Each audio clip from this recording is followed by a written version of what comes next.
A Estrada da Noite, Joe Hill. 29.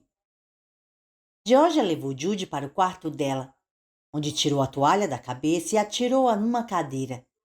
Era um quarto pequeno, o forro seguindo a curvatura do telhado, com um espaço quase insuficiente para eles e os cachorros. Bom já estava enroscada na cama de solteira encostada numa parede. Quando Georgia deu um estalo com a língua e tapinhas no travesseiro, Agnes saltou para o lado da irmã. Ele também se acomodou. Judy estava parado junto à porta fechada. Agora era ele que segurava a mesa Ouija, e sua cabeça descrevia um círculo lento, examinando o local onde Georgia passara a maior parte da infância. Não estava preparado para nada tão lugar comum. O edredom fino, costurado à mão, reproduzia a bandeira americana. Num canto, agrupado numa cesta de vime, havia um rebanho de unicórnios de pelúcia empoeirados em cores variadas e fortes. Georgia tinha uma antiga cômoda de madeira de lei com um espelho que podia ser inclinado para a frente e para trás. Fotos haviam sido afixadas na moldura do espelho. Estavam meio desbotadas e amassadas, e mostravam uma adolescente de dentes salientes e cabelo preto, com um corpo magricela, parecendo um garoto. Numa foto, Georgia usava um uniforme da Liga Juvenil de Beisebol, grande demais para ela, as orelhas se projetando sob o boné. Em outra estava parada entre amigas, todas bronzeadas, de peito chato e meio sem jeito em seus biquínis. Estavam em alguma praia com um pier ao fundo. O único sinal da pessoa que ela ia se tornar estava na última fotografia, uma foto de formatura. Georgia com o barrete e a beca preta. Estava ao lado dos pais. A mãe, uma mulher mirrada, com um vestido florido saído direto de uma prateleira do Walmart. E o pai barrigudo, com um penteado horrível e um blazer xadrez ordinário. Georgia fazia pose entre eles, sorrindo, embora os olhos parecessem hostis, ardilosos e ressentidos. E enquanto uma das mãos segurava o diploma, a outra estava erguida numa saudação metaleira. O dedo mínimo e o indicador erguidos como chifres do diabo, as unhas pintadas de preto. Assim foi. George encontrou o que estava procurando na escrivaninha, uma caixa de fósforos. Inclinou-se para o peitoril da janela e acendeu umas velas pretas. Impressa na traseira de seu short estava a palavra titular. A parte de trás das coxas era dura, fortalecida por 5 anos de dança. Titular de quê? Perguntou Judy. Ela se virou e olhou-o de relance, testa franzida. Quando percebeu para onde ele estava olhando, deu uma olhada para seu próprio traseiro e riu. Titular na ginástica. Daí é que saiu a maioria dos movimentos do meu número. Foi onde aprendeu a atirar uma faca? No palco fazia seu número com uma faca de mentira, mas era capaz de manejar uma de verdade. Um dia, exibindo-se para ele, havia atirado um facão num tronco a uma distância de 6 metros. E tinha acertado. O facão entrara com um baque sólido, seguido por um som metálico oscilante, a harmonia musical grave do aço tremendo. Ela olhou para ele timidamente. Não, foi Bemi quem me ensinou a mexer com as facas, disse. Ela tem um braço bom para tirar coisas. Bola de boliche, bolas de softball. Aos 50 anos ainda era arremessadora de seu time de softball. Ninguém conseguia batê-la. Foi o pai que a ensinou a atirar uma faca, e ela repassou seus conhecimentos para mim. Depois de acender as velas, George abriu alguns centímetros das 2 janelas sem levantar as persianas brancas. Quando a brisa soprou, as persianas se moveram e uma pálida luz do sol entrou no aposento. Logo as persianas recuaram, ocultando as ondas de brilho. As velas não acrescentaram muita luz, mas o cheiro delas, mesclado ao frescor do aroma de mato que vinha do lado de fora, era agradável. Georgia se virou, cruzou as pernas e se sentou no chão. Judy se abaixou, ficando de joelhos diante dela. As juntas estalaram. Ele pôs a caixa entre os dois, abriu-a e tirou um tabuleiro. Será que a mesa Ouija podia ser chamada de tabuleiro? Sobre a tábua de cor sérpia estavam dispostas todas as letras do alfabeto, as palavras sim e não, e duas figuras. Um sol com uma cara insanamente sorridente e uma lua brilhando. Judy pôs uma seta de plástico preto com rodízios sobre a mesa. Tinha a forma de um naipe de espadas. Eu não tinha certeza se conseguiria encontrá-la, disse Georgia. Provavelmente há 8 anos não olho para esta maldita coisa. Está lembrando da história que contei? Sobre como um dia vi um fantasma no quintal de Bemi? A irmã gêmea dela. Fiquei morrendo de medo, mas ao mesmo tempo curiosa. É engraçado como as pessoas são. Quando eu vi a menininha morta no quintal, simplesmente quis que ela fosse embora. Mas, quando ela desapareceu, tive vontade de vê-la de novo, de ter outra experiência como aquela, de me deparar com um outro fantasma. E agora você está aqui, com um fantasma na sua cola. Quem disse que os sonhos não viram realidade? Ela riu. Bom, pouco depois de ter visto a irmã de Bemi no quintal, comprei essa mesa Ouija por $5. Eu costumava brincar com uma amiga. Interrogávamos os espíritos sobre os garotos da escola. E muitas vezes movia setas escondidas, fazendo-a dizer coisas. Cheryl Jane, minha amiga, sabia que era eu que fazia o truque, mas fingia realmente acreditar que falávamos com um fantasma. Seus olhos ficavam redondos, arregalados e salientes. Eu fazia a seta deslizar e a mesa Ouija dizia que algum garoto da escola tinha uma calcinha dela no armário. Cheryl deixava escapar um grito estridente e dizia: sempre achei que ele estava me olhando de maneira estranha. Ela era tão boazinha, não se incomodava de andar comigo para lá e para cá, fazendo papel de boba e participando das minhas brincadeiras. Georgia coçou a nuca e, quase com um pensamento tardio, acrescentou: só que um dia estávamos brincando com a Ouija e a mesa começou a funcionar de verdade. Eu não estava movendo a seta. Talvez Cheryl Jane estivesse. Não, a seta se mexia sozinha. E nós duas sabíamos disso. Tive certeza quando Cheryl não executou aquela encenação de arregalar os olhos. Ela quis que a coisa parasse. Quando o fantasma nos disse quem era, ela respondeu que não estava achando graça. Eu disse que não estava fazendo nada e ela me mandou parar com aquilo. Mas não tirou a mão da seta. Quem era o fantasma? Fred, o primo dela. Havia se enforcado no verão. Tinha 15 anos e os dois eram realmente íntimos. Fred e Cheryl. O que ele queria? Disse que havia fotos na garagem de sua família de caras de cueca. Contou que as fotos estavam escondidas sob uma tábua do piso e nos indicou o local exato. Disse que não queria que os pais soubessem que ele era gay e ficassem ainda mais transtornados do que já estavam. Fora por isso que se matara, porque não queria mais ser gay. Depois disse que as almas não eram garotos nem garotas, eram apenas almas. Disse que não existia gay e que havia deixado a mãe pesarosa por nada. Eu me lembro exatamente disso. Ele usou a palavra pesarosa. Vocês foram atrás das fotos? Demos uma espiada na garagem na tarde do dia seguinte e encontramos a tábua solta, mas não havia nada escondido embaixo dela.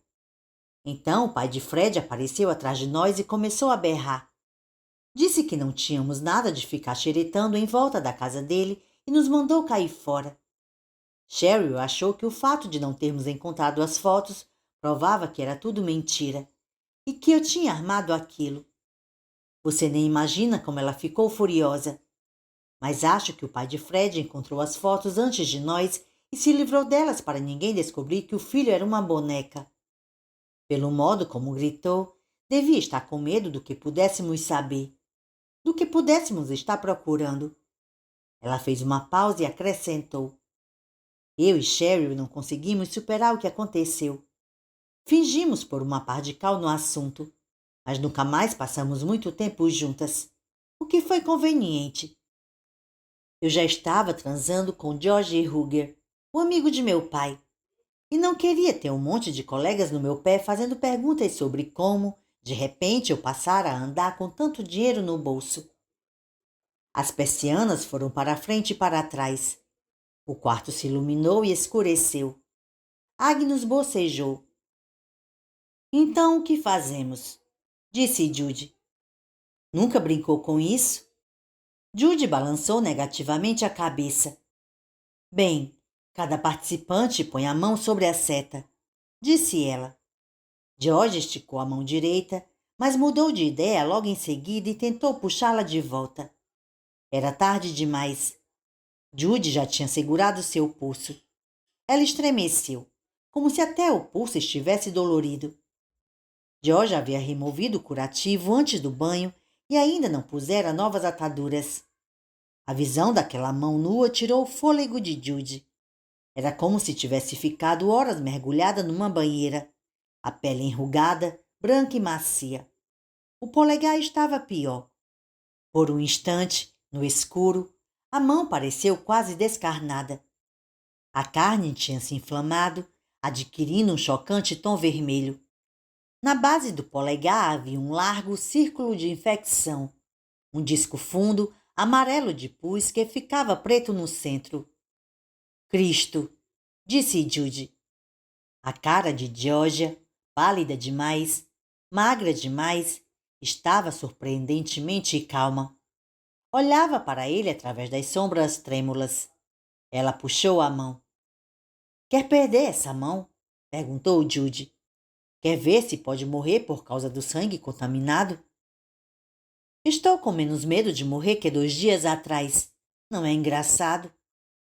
Quando abriu a boca para responder, Judy descobriu que não tinha nenhuma resposta a dar. Tinha um nó na barriga. O que havia de errado com a mão de Georgia ia matá-la se nada fosse feito. Os dois sabiam disso e ela não estava com medo. A morte não é o fim, disse Georgia. Agora eu sei. Nós dois sabemos. Não há nenhuma razão para simplesmente decidir morrer, para não cuidar de si mesma. Eu não decidi morrer. Só decidi que não vou entrar em um hospital. Acho que já falamos sobre isso. Estamos girando em torno da mesma ideia. Você sabe que não podemos levar os cachorros conosco para uma sala de emergência. Sou rico. Posso fazer um médico vir até nós. Já lhe disse. Não acredito que o meu problema possa ser resolvido por um médico. Ela se inclinou para a frente. Bateu com os nós dos dedos da mão esquerda na mesa Ouija. Isto é mais importante que o hospital. Mais cedo ou mais tarde, Craddock vai conseguir passar pelos cachorros. Acho que não vai demorar. Ele descobrirá um meio. Os cachorros não vão poder nos proteger para sempre. Estamos vivendo minuto a minuto e você sabe disso. Não me importo de morrer desde que ele não esteja à minha espera do outro lado. Você está doente. Esse é um pensamento febril. Você não precisa dessa porcaria. Precisa de antibióticos. Preciso de você, disse ela, os olhos brilhantes, vibrantes, parados no rosto dele. Preciso que feche a porra da boca e ponha a mão na seta.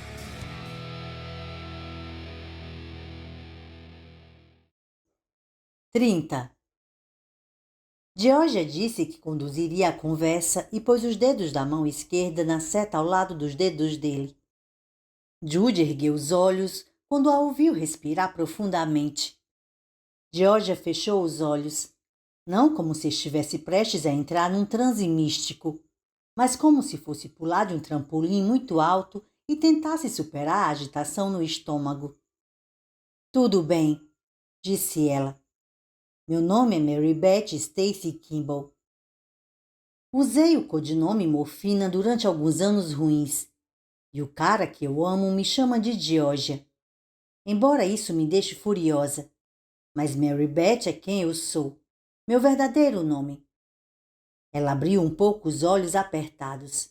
Deu uma espiada em Jude entre suas pestanas. Se apresente também. Ele estava prestes a falar quando ela levantou a mão para detê-lo. Seu verdadeiro nome. O nome que de fato lhe pertence. Nomes verdadeiros são muito importantes. Os nomes certos têm uma carga neles. Carga suficiente para trazer os mortos de volta à vida. Ele se sentia estúpido. O que estava fazendo não podia funcionar. Era uma perda de tempo. Estavam agindo como crianças.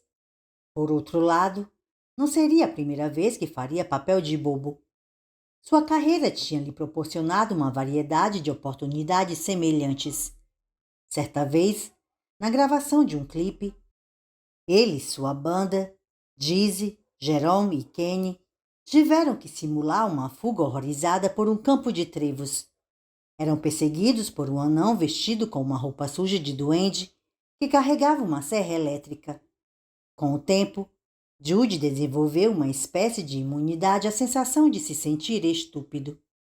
Assim, quando fez uma pausa, não foi por relutar em falar, mas porque de fato não sabia o que dizer. Meu nome é Justin, disse por fim, olhando para Georgia. Justin Kauzinski, acho eu, embora ninguém tenha me chamado assim desde os 19 anos. Georgia fechou os olhos, mergulhando para dentro de si mesma. Uma covinha apareceu entre as sobrancelhas finas, uma pequena ruga de expressão. Vai nessa. Ou melhor, vamos nessa. Falava vagarosamente, suavemente. Queremos falar com Anna McDermott. Just e Mary Beth precisam da sua ajuda. Você está aí? Ana, não quer falar hoje conosco? Esperaram. A persiana se moveu. Crianças gritavam na rua. Alguém gostaria de falar com Just e Mary Beth? Anna McDermott, você não quer nos dizer alguma coisa? Por favor. Estamos com problemas, Ana. Por favor, nos atenda. Por favor, ajude. Então, numa voz próxima de um sussurro, ela pediu. Vamos, faça alguma coisa. Falava para a mesa Ouija. Ela não me conhece, disse Georgia. Chame você. Anna McDermott? Há alguma Anna McDermott na casa? Poderia, por favor, entrar em contato com o Centro de Informação Ouija? Perguntou Jude num tom solene e abafado de chamada em alto-falante. Ah, sim. Georgia sorria. Um riso largo, mas sem humor. Eu sabia que era só uma questão de tempo até o deboche começar. Desculpe. Pergunte por ela. Pergunte de verdade. Não está funcionando. Você nem tentou. Sim, tentei. Não, não tentou. Bem, simplesmente não está funcionando. Ele esperou hostilidade ou impaciência. Em vez disso, George abriu um sorriso ainda maior e contemplou-o com uma doçura serena de que ele instantaneamente desconfiou. Ela ficou esperando que você a procurasse até o dia da sua morte, como se houvesse alguma chance de algo assim acontecer. Afinal, você não esperou nenhuma semana para continuar sua busca, estado por estado, da presa mais fácil da América. Ele ficou vermelho.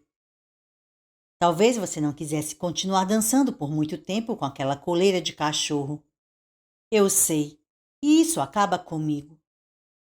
Ponha sua mão. Ponha de volta na porra da seta. Ainda não acabamos aqui. Jude fora retirando a mão, mas com a explosão de Georgia tornou a encostar os dedos na seta. Estou desgostosa comigo e com você. Com você por ser quem você é. E comigo por deixá-lo continuar desse jeito. Agora chame por ela. Ana não vai me responder, mas pode atender você. Ela ficou esperando que você a chamasse até o fim. E se você tivesse feito isso, Ela teria voltado correndo. Talvez ainda volte. Judy concentrou o olhar no tabuleiro, no estilo antigo das letras do alfabeto, no sol, na lua. Ana, está por aqui? Perguntou Judy. Será que Anna McDermott pode vir falar conosco? A seta continuava imóvel, plástico sem vida. Há dias ele não se sentia tão ancorado no mundo do real e das coisas comuns. Aquilo não ia funcionar. Não dava certo. Estava achando difícil manter a mão na seta. Estava impaciente para se levantar, para encerrar a sessão. Judy, disse Georgia, logo se corrigindo. Just, não pare agora. Tente de novo. Judy, Just. Ele observou seus próprios dedos na seta, o tabuleiro embaixo, e tentou avaliar se estava faltando algo. De repente sacou o que era. Georgia tinha dito que nomes verdadeiros tinham uma carga neles, que as palavras certas tinham o poder de devolver os mortos à vida.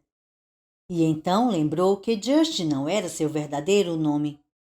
Ele deixara Justin Kauzinski na Louisiana quando tinha 19 anos. O homem que saltara do ônibus em Nova York 40 horas depois era alguém totalmente diferente, capaz de fazer e dizer coisas que estariam além da capacidade de Justin Kauzinski.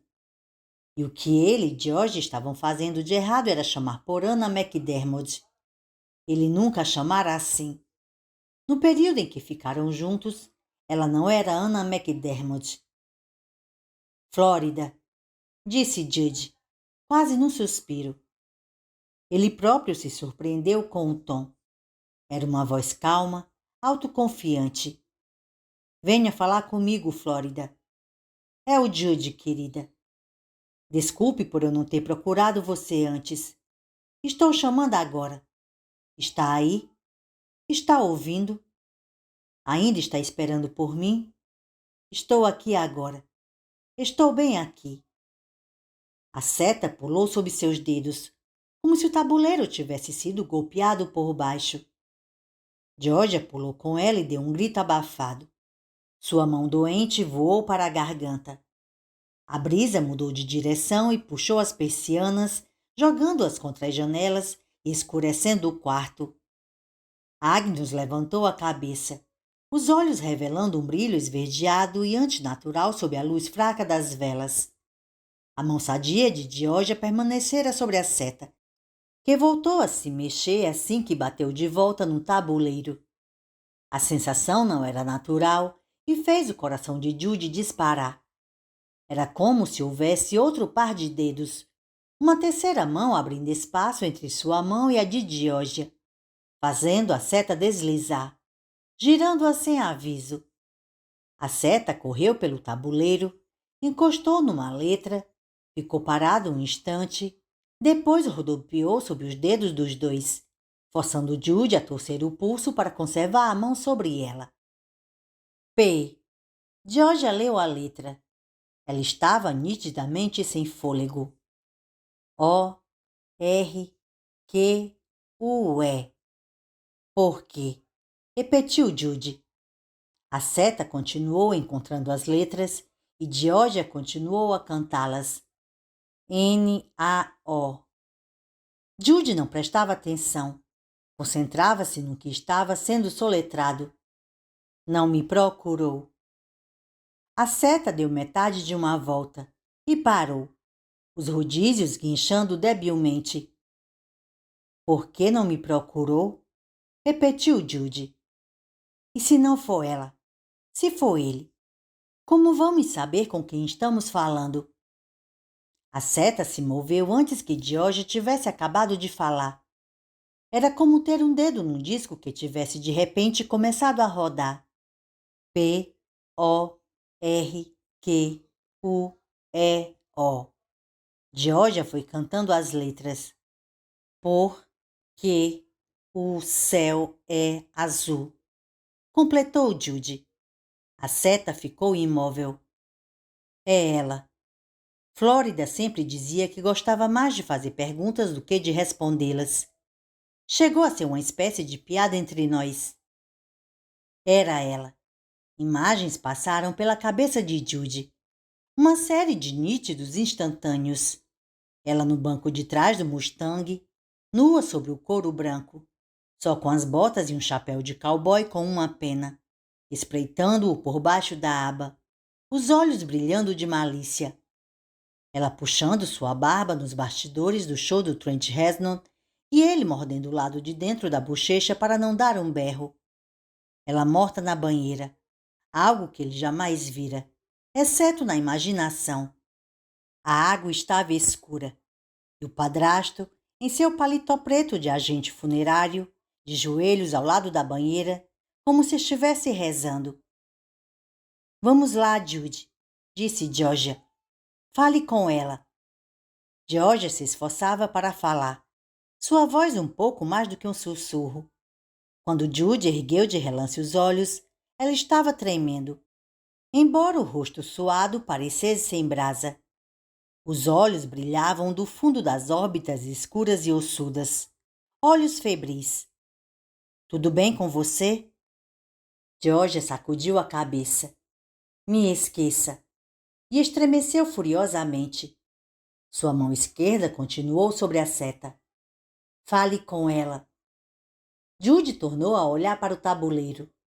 A lua preta estampada num canto estava rindo. Não parecia sombrio um momento atrás. Um cachorro negro na parte de baixo do tabuleiro uivava para a lua. Achou que o cachorro não estava lá da primeira vez que abrira a tábua Ouija. Eu não sabia como ajudá-la, disse ele. Me desculpe, garota. Gostaria que você tivesse se apaixonado por outra pessoa que não eu. Gostaria que tivesse se apaixonado por um dos bons elementos. Alguém que simplesmente não a mandasse embora quando as coisas ficassem complicadas. V-O-C-E-E-S-T. Leu Georgia naquele mesmo tom laborioso, quase sem fôlego. Judy pôde ouvir o esforço que ela fazia para conter o tremor. Você está zangado. A seta ficou imóvel. Judy sentia um fervilhar de emoções. Muitas coisas, todas ao mesmo tempo. Não sabia se conseguiria colocá-las em palavras, mas conseguiu e com facilidade. Sim. A seta voou para a palavra não. Não devia ter feito isso, disse ele. F-E-I-T. Feito o quê? Leu Judy. Feito o quê? Você sabe o quê? Se matado. A seta tornou a derrapar para a palavra não. O que está querendo dizer com esse não? Georgia soletrou em voz alta. E-S-E. E se eu não puder responder? A seta parou novamente. Judy examinou o tabuleiro por um momento. Então compreendeu. Ela não pode responder às perguntas, só pode fazê-las. Mas Georgia já estava soletrando de novo. E-L-E-E-S-T. Um grande acesso de tremedeira tomou conta de Georgia. Os dentes começaram a bater. E quando Judy a olhou de relance, viu o vapor da respiração saindo de seus lábios, como se ela estivesse dentro de uma câmara frigorífica. Só que para Judy, o quarto não parecia nem mais quente nem mais frio. A próxima coisa em que ele reparou foi que Georgia não estava olhando para suas mãos na seta, nem para a mão dele, nem para coisa nenhuma.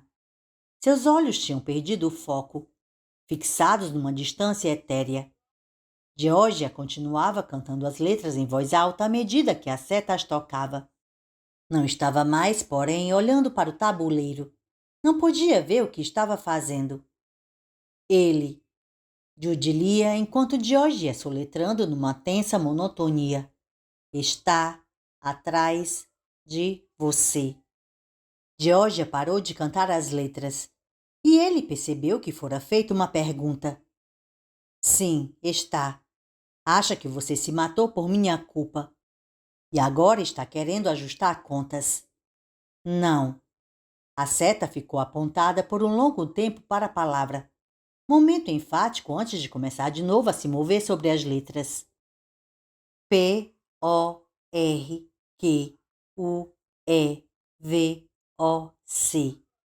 murmurou Georgia com a voz embargada.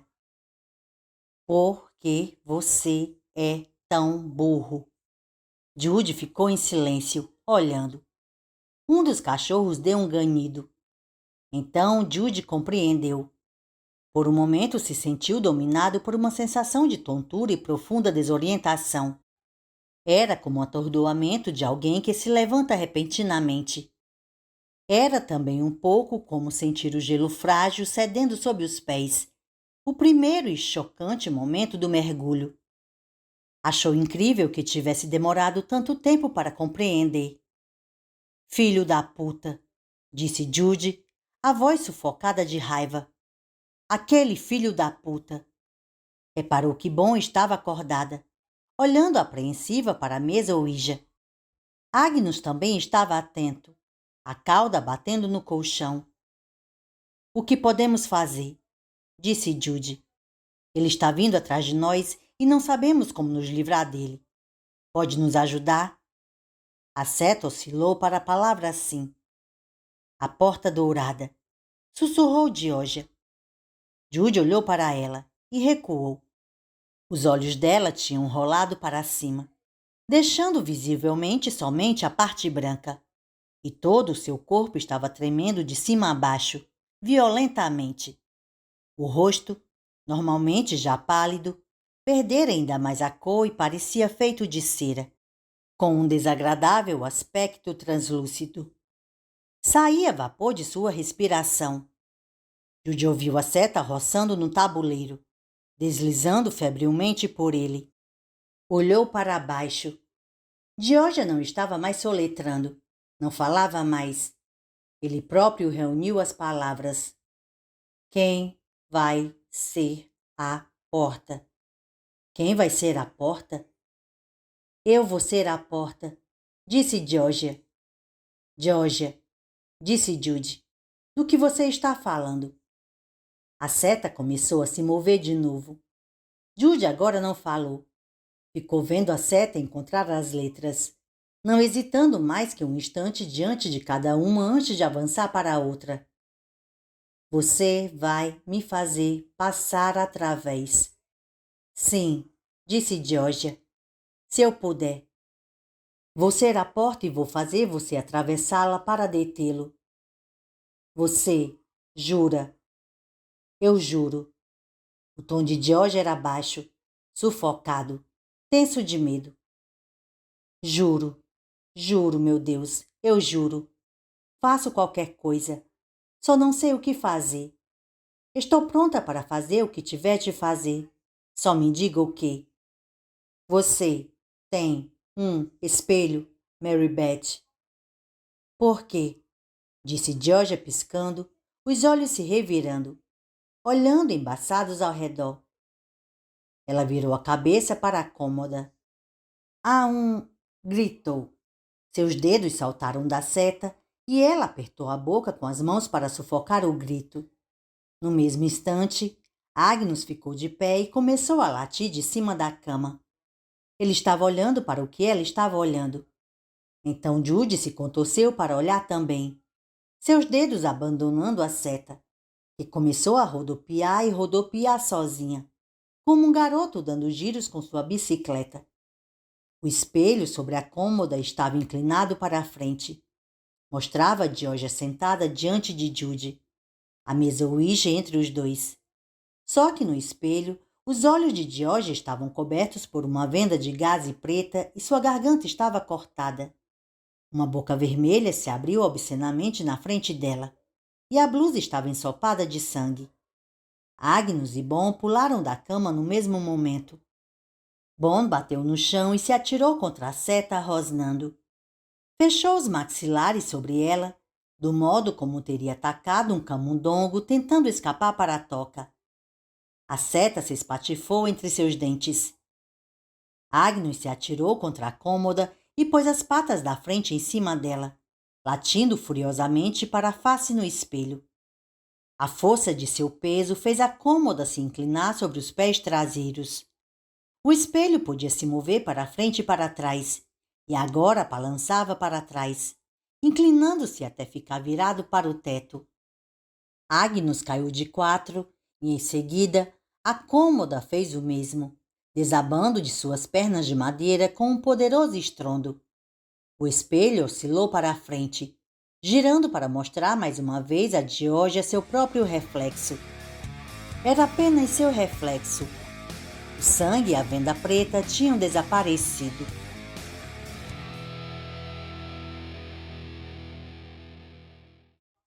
(31) No frescor de final de tarde do quarto, Judy e Georgia se esticaram juntos na cama de solteiro. Era pequena demais para os dois, e Georgia teve de virar de lado e jogar uma perna sobre Judy.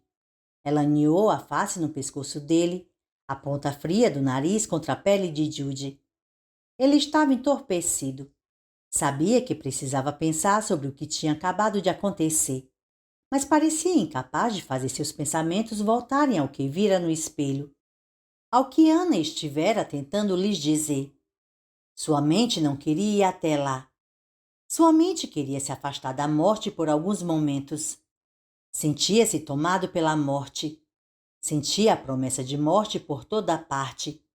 Sentia a morte em seu peito, e cada morte como mais uma pedra empilhada sobre ele, sugando o ar de dentro dele. A morte de Ana, de Danny, de Giz, de Jerome, a possibilidade de sua própria morte e da morte de Georgia, à espera deles em algum ponto da estrada. Não conseguia se mover por causa do peso de todas aquelas mortes fazendo pressão sobre ele.